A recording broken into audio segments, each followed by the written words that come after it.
And we've seen it several times in Week 14. We see it every week. A team that has an opponent on the ropes and fails to punch them through, and that's exactly what the Browns did. The Ravens covered the 2.5-point spread for the many out there who care about such things, and it made it very, very interesting late. 24-22 was the final. Here's Baker Mayfield, quarterback of the Browns, after the game regarding his frustration with the inability of the Browns to deliver that knockout punch.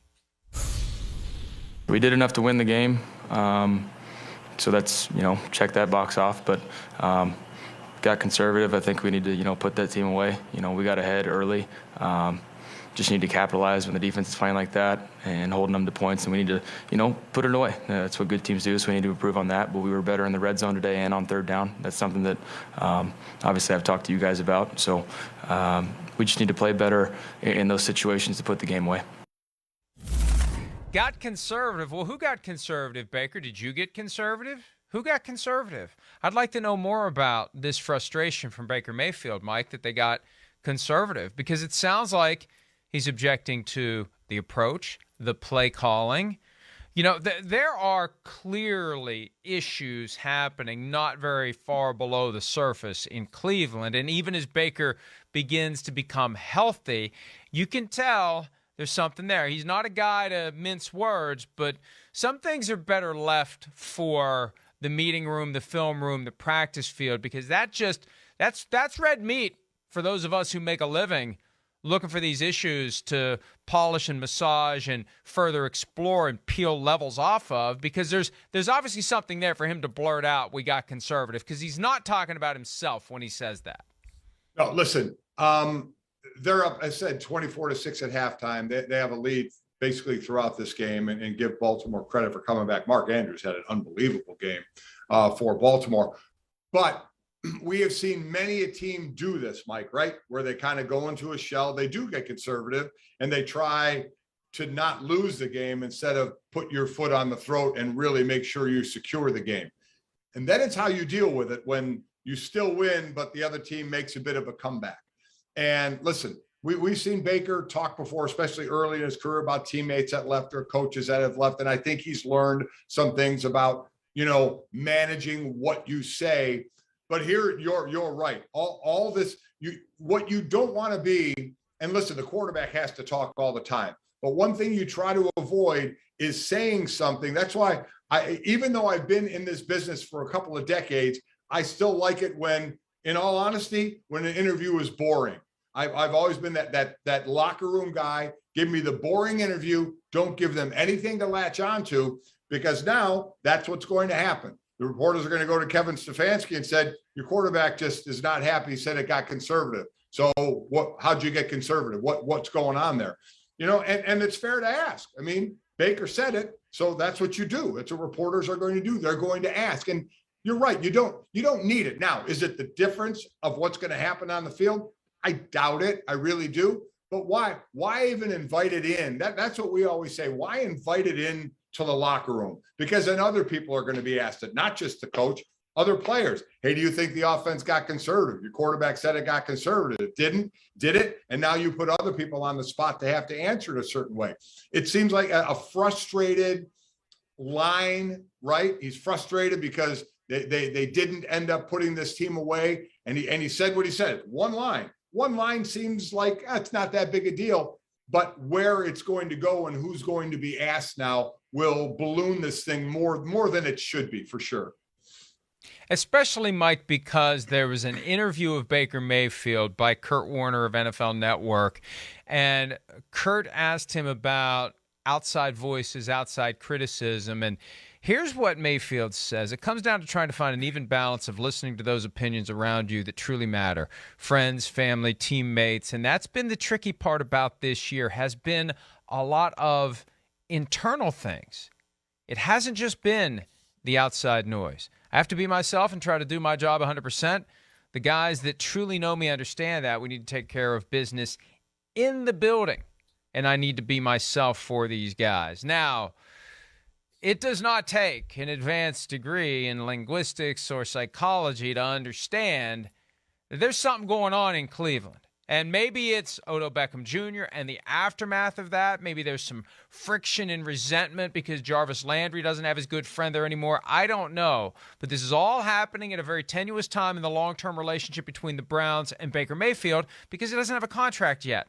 How much are they going to pay him? What are they going to offer him? Is there going to be a huge gap between what they'll pay and what he wants? And how much of institutional fatigue is creeping in? How much Baker Mayfield can you take? Because my guess is when you get him behind the scenes, he's a lot more vocal and a lot more strident and a lot more belligerent than what we see publicly. Well, listen, I think he's like a lot of quarterbacks, confident in his abilities and confident in the situation and not afraid to speak up, especially inside the building.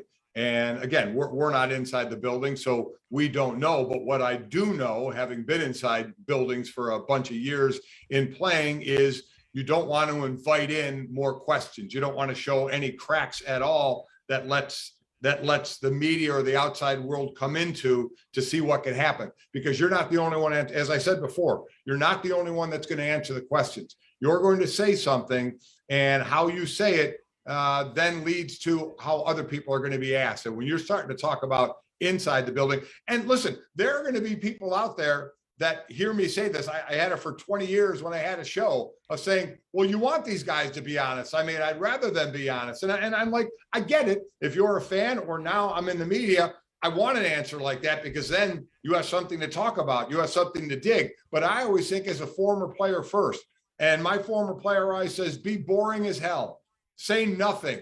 Let them ask their questions, be boring, and get away and say, I got nothing out of that interview.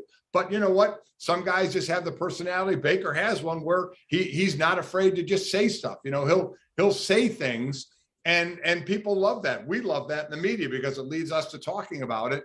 But it doesn't just affect you because your teammates now are going to have to answer questions after you say something like that. And, Mike, we are going to see plenty of the 7-6 Browns over the next few weeks. Saturday, Raiders at Cleveland, a Saturday game on NFL Network at 4:30 p.m. Eastern. Christmas Day, 4:30 p.m. Eastern, right where you are. Well, not actually in the hotel, but in Green Bay at the football stadium. Browns and Packers, what a Christmas gift that is. And then the following Monday night, the 3rd of January, the Ben Roethlisberger farewell game, at least as the regular season goes. The chances of the Steelers hosting a playoff game at this point, slim and almost none. So that'll be the last time Roethlisberger ever plays at Heinz Field. 3 very high-profile, big platform, everyone is paying attention games. This is not the ideal storyline that you want going into these 3 big games where there's something going on that Baker Mayfield's not happy about. Yeah, the thing I'll say, though, too, is players in that locker room are also used to Baker speaking his mind. And I'm not sitting here saying, hey, don't do that. I'm just saying how I like that approach because, listen, when I was in the locker room in Philadelphia, we had a bunch of A personalities out there, but a lot of times they left things in the locker room. Baker, listen, I think players – I think he's a good leader. I think players like to follow him. I think he's a fiery guy. I think he gets that team going, and he speaks his mind. He speaks his mind. So from that side of it, I can't sit there and say, wow, the stifle a guy from speaking his mind. Again, I think the approach could be a little different, but you know what? Everybody is different. And I think in today's world, you get guys speaking up a little more. I don't think that's going to change. So the one thing I will say, it's not like there's going to be surprise in that locker room when they get asked questions. I said the questions will go to other players, but they're kind of used to that. And this is a team, they know who they are this year. They're not really blowing anybody out, right? I think we're a little more surprised than anything else that they had a 24-6 lead at halftime, right? This offense isn't a juggernaut offense. This is an offense led by running. Baker's year, it's not been a monster passing year, not like last year, I think, when it was, 28 touchdowns or whatever, had that big passing year. That's not this year for them.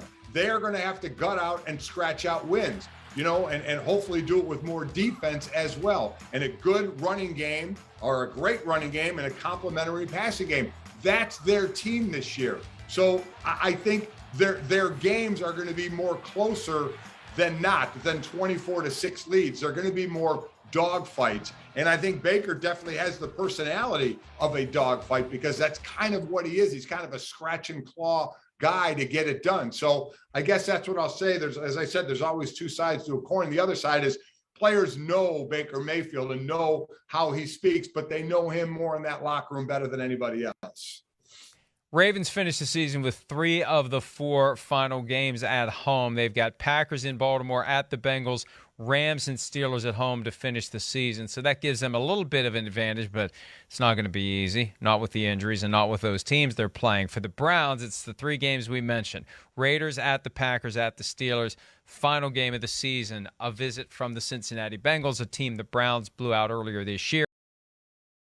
Hi, I'm Mike Tirico, and thanks for watching. Make sure to hit subscribe for the latest news and highlights from NBC Sports.